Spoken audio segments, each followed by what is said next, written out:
Assalamualaikum warahmatullahi wabarakatuh.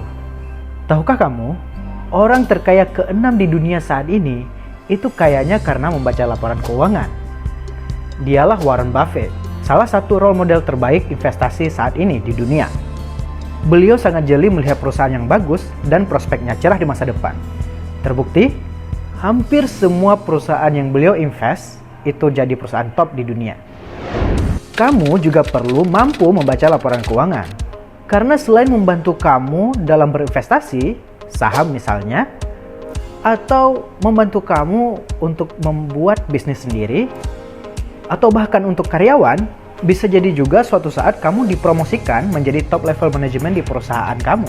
So, ini akan sangat membantu dalam kamu mengelola perusahaan ini ke depan. Jadi, untuk membaca laporan keuangan dan menganalisa apakah sebuah perusahaan itu bagus atau tidak, minimal kamu harus menguasai 3 jenis laporan keuangan.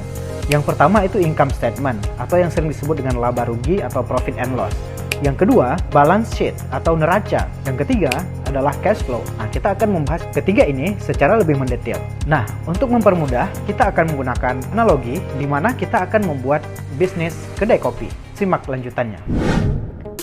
Pertama, kita akan membahas terkait income statement. Dalam laporan income statement bisnis kopi kita ini, ada yang namanya pendapatan atau revenue, yaitu hasil penjualan kopi. Lalu, untuk membuat segelas kopi, kita perlu mengeluarkan biaya air, bubuk kopi, susu, dan lain-lain. Nah, modal kita dalam menjual segelas kopi ini sering disebut dengan cost of goods sold atau COGS. Dari pendapatan dikurangi dengan COGS, didapatkanlah laba kotor. Lalu, tentu untuk menjalankan bisnis kedai kopi kita ini membutuhkan berbagai biaya operasional. Biaya operasional ini juga disebut operating expense. Yang termasuk di dalam biaya ini adalah listrik, sewa tempat, biaya promosi, internet, dan lain-lain.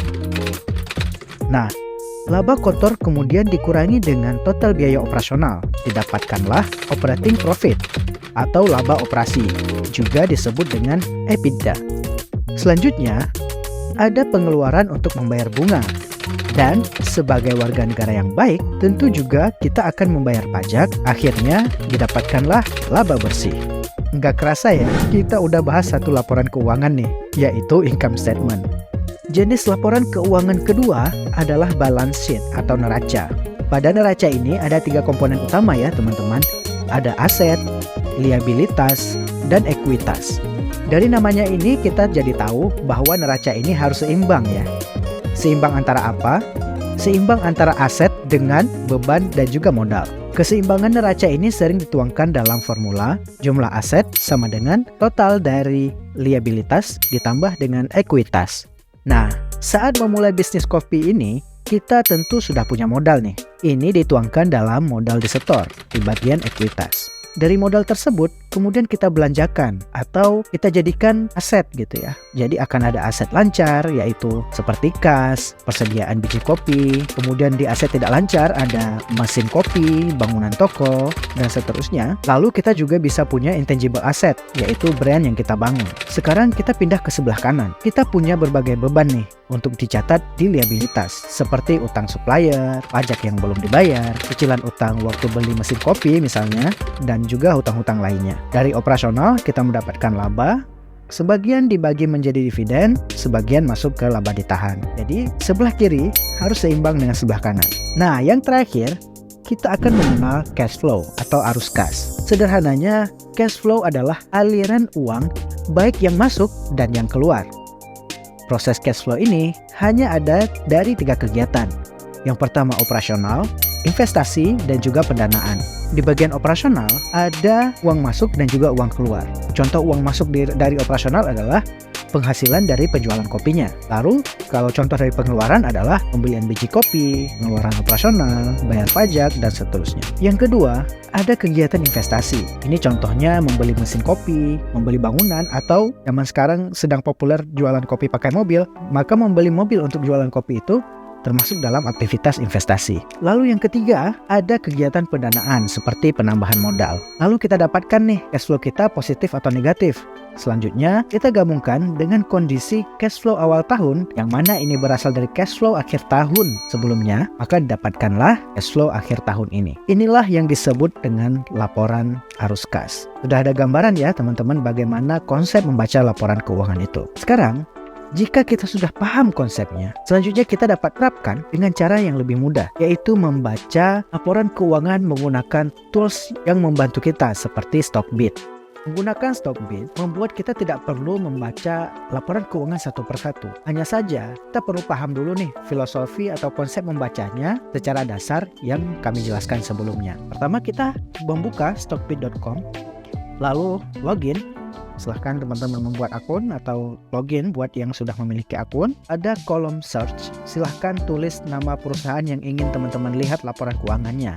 Dalam contoh ini kita akan coba lihat PT Telkom Indonesia ya teman-teman. Nah di sini akan ada grafik yang teman-teman bisa ubah time frame-nya menjadi year to date, 1 year dan seterusnya. Kita akan fokus ke menu finansial. Nah di sini teman-teman bisa lihat ada 3 jenis laporan keuangan.